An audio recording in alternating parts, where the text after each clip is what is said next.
Quanto a esta questão, de facto, como há pouco dizia, mas não entrei nesse aspecto, estamos todos nós agora a discutir o que são factos essenciais e instrumentais, e os complementares e concretizadores.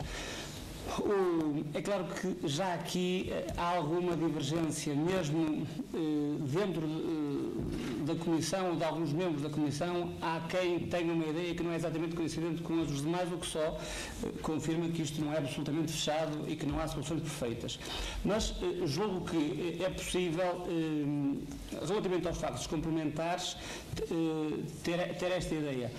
Há causas de poder complexas, que são integradas por factos essenciais, mas é possível dentro desses, todos eles essenciais e, portanto, todos eles necessários para processar a ação, e falhando qualquer um, a ação não procede, será possível distinguir dois planos: os factos essenciais nucleares, que são aqueles que identificam um tipo legal e cuja omissão na alegação na petição inicial implicará a ineptidão da peça, e haverá factos essenciais complementares, são aqueles sem os quais aquele núcleo essencial não é suficiente e que no conjunto permitem a processamento da ação. Vamos tentar, talvez seja mais útil, imaginar 2 ou 3 exemplos em concreto.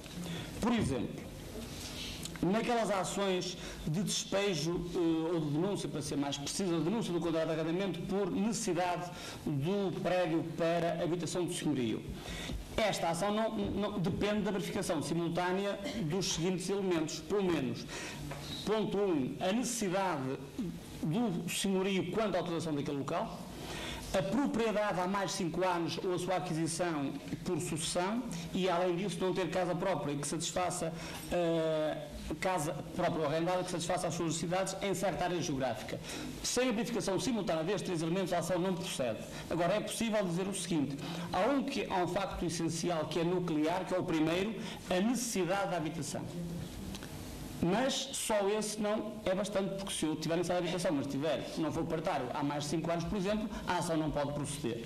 Por exemplo, um caso que agora perdeu um pouco sentido desde que deram cabo dos divórcios em Portugal, que agora para ver divórcio basta verificar as suas coisas, é ser casado e dizer que não quer mais, e há divórcio.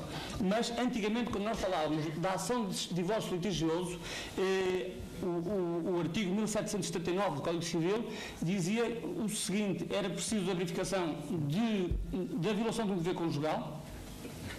Também só são 5, não são muitos, é verdade, mas depois era preciso que essa violação fosse grave ou reiterada e que, além disso, comprometesse a possibilidade de vida em comum. Ora bem, uma ação destas tem uma causa muito complexa, um facto essencial nuclear, a violação do dever contratual, do dever conjugal, que não deve ser contratual apesar de tudo, e depois os outros dois, nuclear, essencial nuclear e essenciais complementares. Agora, nós deixamos, o texto legal mostra que ainda ficou a expressão concretizadores. Se calhar, depois do tempo que já passou e de textos que têm surgido, se calhar essa expressão foi mantida porque vinha de 95 e 96, mas talvez não fizesse falta o conceito de concretizador, porque lá se chegaria através da expressão complementar. Mas a formulação está lá e os factos concretizadores podem ser determinantes, ainda assim, para a procedência da ação ou da exceção.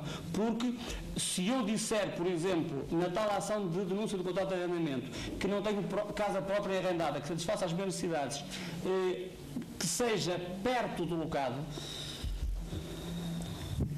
essa afirmação só por si não significa que eu não tenha direito à denúncia. Mas é preciso concretizar a minha afirmação do que quer dizer não é perto, porque o critério legal não é uma questão de metros ou de quilómetros, é por referência a uma área geográfica, é verdade, e pode induzir a ideia de mais perto ou mais longe, mas o juiz o que é que deve fazer? Notifica o autor para vir dizer, quando afirma no artigo assim da petição que não tem casa perto, o que é que ele quer dizer por referência à previsão legal. Quando se afirma que determinadas expressões usadas pelo réu foram ofensivas da honra e da consideração do autor, o juiz deve perguntar ao autor quais foram as expressões. Chamou-me nomes. Bem, mas esses nomes até podem ser elogiosos. Venha dizer quais são os nomes. Deixou um rastro de travagem grande. Este tipo de afirmação carece de ser concretizado. Ou então, quando às vezes se utiliza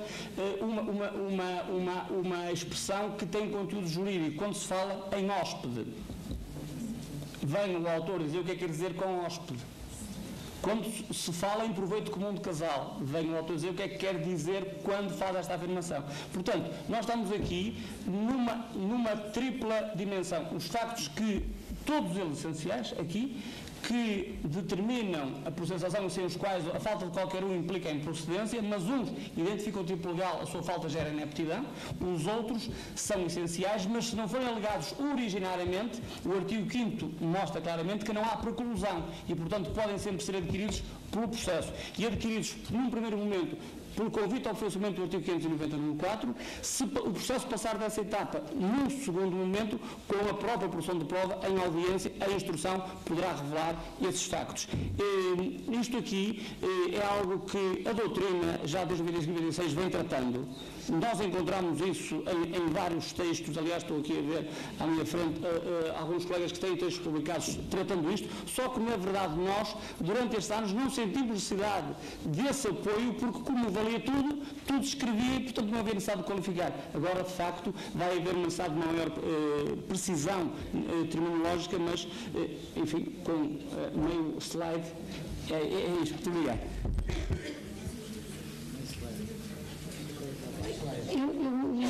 Foi mais uma partilha, de facto, partilho de tudo aquilo que eu disse da audiência prévia. Estou perfeitamente convencida que, pela audiência prévia, o juiz faz melhor o seu trabalho, pela colaboração que possa receber dos mandatários das partes sem audiência prévia, faz melhor o seu trabalho, adequa melhor, e a audiência prévia será aquilo que os mandatários, o juiz, entenderem mais adequado para aquele seu processo.